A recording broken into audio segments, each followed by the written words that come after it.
সমুখ দৰ্শকলৈ মই কুলদীপ বৰ্মনে আন্তৰিক স্বাগতম জনাইছোঁ। মই বৰ্তমান উপস্থিত আছোঁ বৰদৈচিলা থিয়েটাৰৰ পেণ্ডেলত আৰু মোৰ লগত উপস্থিত আছে এগৰাকী মহামুখী অভিনেত্ৰী যাক প্ৰেমলতা বুলি আপোনালোক সকলোৱে জনপৰিচিত। বাক আপোনাক স্বাগতম জনাইছোঁ। ধন্যবাদ। যিটো দুৰ্ঘটনা অলপতে যিটো দুৰ্ঘটনা হ'ল আপোনাৰ ক্ষেত্ৰত আপুনি কেনেকৈ কি হৈ গ'ল তাৰমানে আপোনাৰ ৰিহাৰ্চেলৰ সময়তে নাচি থাকোঁতে মই অলপ ভৰিত দুখ পালোঁ, লিগামেণ্ট ইঞ্জুৰি হ'ল। তাৰপিছত দুদিনমান হস্পিটেলত থাকিলোঁ, তাৰপিছত আকৌ কৰ্মক্ষেত্ৰলৈ।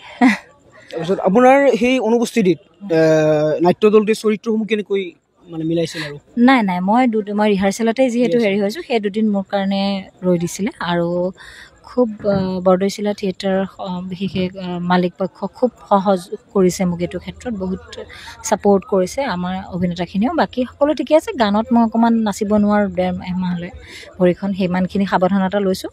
আৰু এটা কেৰেক্টাৰ অকণমান কিবা কিবি কাৰণে সলনি কৰা হ'ল। বাকী মই মুখ্য চৰিত্ৰতে 3খনৰ অভিনয় কৰিছিলোঁ আৰু এতিয়াও কৰি আছোঁ।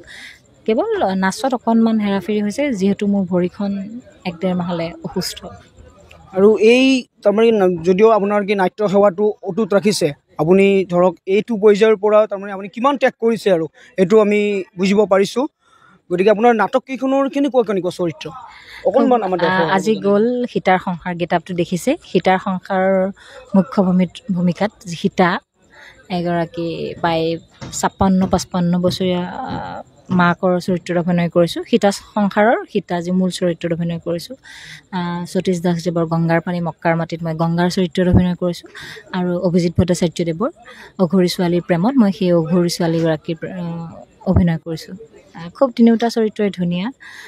এইখনৰতো এনেকুৱাই খুব শান্ত সমাহিত মাক এগৰাকী। গংগাৰ চৰিত্ৰত গংগা এগৰাকী প্ৰতিবাদী ছোৱালী আৰু অঘৰী ছোৱালীৰ প্ৰেমত খুবেই শান্ত নিৰ্জয় এগৰাকী ছোৱালী। এই তিনিওটা চৰিত্ৰত অভিনয় কৰিছোঁ। ধন্যবাদ।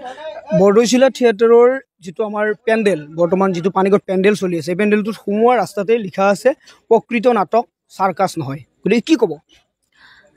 এতিয়া চাৰ্কাছ কোনোবাই দেখুৱাব পাৰে, নাটক দেখুৱাব পাৰে, কিন্তু আজিকালি খুব এটা মই বহুত অভিজ্ঞ নহয় বাৰু, মোৰ ভ্ৰাম্যমাণ 4টা বছৰহে, কিন্তু নাটকৰ লগত মই আজি বহু বছৰৰ পৰা জড়িত আৰু গম পাওঁ বহুতে বিশুদ্ধ নাটক চাবলৈ আশা কৰে, যি নাটকে সমাজলৈ বাৰ্তা প্ৰেৰণ কৰে বা সুস্থ মনোৰঞ্জন দিয়ে। আৰু মই বৰদৈচিলা থিয়েটাৰত আছোঁ কাৰণে কোৱা নাই, সঁচাকৈ এইবাৰ 3খন নাটক, যি সীতাৰ সংসাৰ ড্ৰাগছৰ ওপৰত, যে মৰমেৰে অকল শাসনেৰে নহয়, এটা সামাজিক শিক্ষা ল'ৰা ছোৱালীৰ পৰা, গংগাৰ পানী মক্কাৰ মাটি আজিৰ সময়ত খুব সমসাময়িক নাটক।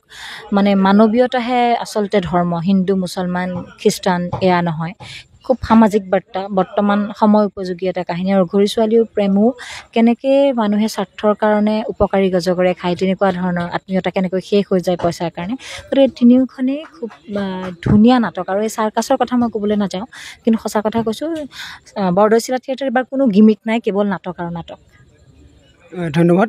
আন এটা প্ৰশ্ন, মানে কি আপোনাৰ প্ৰেমলতা যিটো চৰিত্ৰ আছিলে, সেই চৰিত্ৰটোৰ অকণমান আপোনাৰ অভিনয় টিউনটো আহি গৈ থাকে নেকি? নাই, এতিয়া প্ৰথমতে আছিলে, প্ৰথম যেতিয়া কৰিছিলোঁ তেতিয়া, কাৰণ এটা চৰিত্ৰ আপুনি যেতিয়া 3 বছৰৰ কাৰণে সদায় কৰিব, গতিকে সেইটো আপোনাৰ চৰিত্ৰৰ নিজৰ বৈশিষ্ট্য হৈ যায়। তাৰপিছত তাৰ পৰা মুক্ত হ'বলৈ পাৰিছোঁ আৰু অলপ। তাৰমানে চৰিত্ৰটোত আপুনি কমপ্লিট সোমাই গৈছিল। যিকোনো এগৰাকী অভিনেতা বা অভিনেত্ৰীয়ে চৰিত্ৰটোত যেতিয়া সোমাই যায় আৰু সেই অভিনয়টো নিখুঁত হয়। আৰু টাইপ কেৰেক্টাৰ কৰিলে বেছি বেয়া। সেইটো এটা টাইপ আছিলে প্ৰেমলতা, গতিকে অকণমান অসুবিধা হৈছিলে, ওলাওঁতে সময় লাগিছিলে। কিন্তু বাকী ক্ষেত্ৰত ইমান নাই। কিন্তু মানুহে এতিয়াও মোক বহুতে মোৰ ইমেজটো, ইভেন প্ৰযোজকসকলেও চাগে মোক শান্ত সমাহিত এজনী ছোৱালী, বেঙী নহ'লেও খুব তেনেকুৱা বুলিয়ে ভাবে আৰু তেনেকুৱা কেৰেক্টাৰতে বেছিকৈ একচেপ্ট কৰে। যদিও মই প্ৰেমলতা ধৰণৰ চৰিত্ৰ আৰু দ্বিতীয়বাৰৰ কাৰণে কৰা নাই, নকৰোঁ এটা কাৰণেই যে মই বেলেগ চৰিত্ৰ কৰিব খোজোঁ, আকৌ তেনেকৈ টাইপ কেৰেক্টাৰত সোমাই যাবলৈ নোখোজোঁ। অলপ কষ্ট হয়, কিন্তু এইটো চবৰে হয়। অকণমান ৰাজনীতিৰ ফালে যাব বিচাৰিছোঁ, যিহেতু বৰ্তমান ভাৰতীয় জনতা পাৰ্টীত সদস্য ভৰ্তিকৰণ হৈ আছে আৰু আমাৰ শিল্পীসকলে যিহেতু ৰাওনা হৈ আছে, গতিকে কি ক'ব এই ক্ষেত্ৰত? আপোনাৰ ভৱিষ্যতে পৰিকল্পনা আছে নেকি? একেবাৰে নাই। মই ৰাজনৈতিকভাৱে সক্ৰিয় ৰাজনীতিৰ কথা মই ভাবাও নাই কেতিয়াও। মই কেৱল এলাৰ্ট, কাৰণ আমি প্ৰত্যেকজন মানুহেই, আমি যিহেতু এখন গণতান্ত্ৰিক দেশৰ নাগৰিক, গতিকে আমি প্ৰত্যেকজন মানুহৰে ৰাজনৈতিক সচেতনতা লাগে, দেশত কি চলি আছে কি চলা নাই। কাৰণ আমি ভোট দি জিকাওঁ হৰাওঁ, আমাৰে দায়িত্ব আছে ভাল বেয়াখিনি চকু দিয়া, কাৰণ আমিয়ে ৰজা বনাওঁ আচলতে, যদি ৰজা বুলি কওঁ। কিন্তু তেনেকুৱা কোনো ধৰণৰ নাই। আৰু আচলতে মোৰ বোধেৰে শিল্পীসকল সদায় নিউট্ৰেল থকাটো ভাল, কাৰণ জনসাধাৰণ যোনফালে যায়, জনসাধাৰণৰ হকে যোনে কাম কৰে তেওঁলোকৰ পক্ষেই সদায় মাত মাতিব লাগে বুলি মোৰ অনুভৱ। আৰু মই কেতিয়াও সক্ৰিয় ৰাজনীতিৰ কথা কেতিয়াও ভবা নাই, কিন্তু মই খুব এলাৰ্ট। মোৰ ফেচবুক পোষ্ট বা বিভিন্ন ধৰণৰ ইণ্টাৰভিউটো কওঁ, মই খুব সচেতন, মই ভাল বেয়াটো মোৰ যিমানখিনি জ্ঞানেৰে মই সেইখিনি সদায় এলাৰ্ট থাকোঁ। তাৰমানে আপোনাৰ সৎ সাহস আছে, ভালটো ভাল বুলি ক'বলৈ আৰু বেয়াটো ক'বলৈ। আছে, কাৰণ একোৱেই সাহস আছে এটা কাৰণ মই জানি বুজি আজিলৈকে মই কাৰো একো অন্যায় কৰা নাই, একো বেয়া পোৱা নাই, একো ভুল পথত আগবঢ়া নাই। মোৰ আজি ভ্ৰাম্যমাণলৈ যাত্ৰা নাটকৰ ক্ষেত্ৰতে কওঁ, মই 4 বছৰ বয়সৰ পৰা কেৱল নাটক কৰিছোঁ। গতিকে মই কিমান ডাঙৰ অভিনেত্ৰী হ'ব পাৰিছোঁ ডাঙৰ কথা নহয়, কিন্তু মই প্ৰত্যেকটো ষ্ট্ৰাগল, প্ৰত্যেকটো খোজ মই বুজি পাওঁ। আৰু মোৰ যদি পইচা পাতিৰ ফালৰ পৰা কওঁ, যদি নেম ফেমৰ পৰা পাওঁ, এটা টকা, এটা খোজ কেৱল কষ্টৰ বিনিময়ত হৈছে। গতিকে মোৰ ভয় কৰিবলগীয়া একো নাই। মই বহুত ডাঙৰ মানুহ হ'লেও যেনেকৈ চলিম আৰু শূন্য হ'লেও একেই। গতিকে মই কেতিয়াও ভয় নকৰোঁ। আৰু আপুনি মোক তুমি বুলিয়ে কৈছোঁ বাৰু, তুমি মোক ব্যক্তিগতভাৱেও জানা, মই খুব স্পষ্টকৈয়ে কথা কওঁ, মই ভয় নকৰোঁ। যোৱা বছৰ আপুনি আগশাৰী ভ্ৰাম্যমাণ নাট্যদল সূৰ্য থিয়েটাৰত অভিনয় কৰিছিলে। তাত অভিনয় কৰিছিলে আপুনি স্বনামধন্য অভিনেতা মৃদুল ভূঞাদেৱৰ লগত। গতিকে কি ক'ব এই ক্ষেত্ৰত?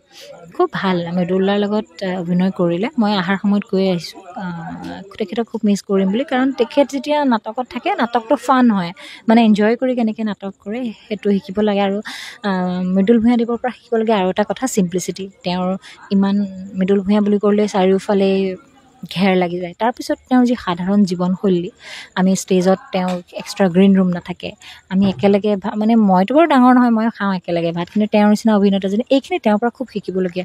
তেওঁক মানুহে কিয় মৰম কৰে, সেইখিনি শিকিবলগীয়া আছে মৃদুল ভূঞাদেৱৰ পৰা। আমি সকলোৱে শিকা উচিত চিম্প্লিচিটি।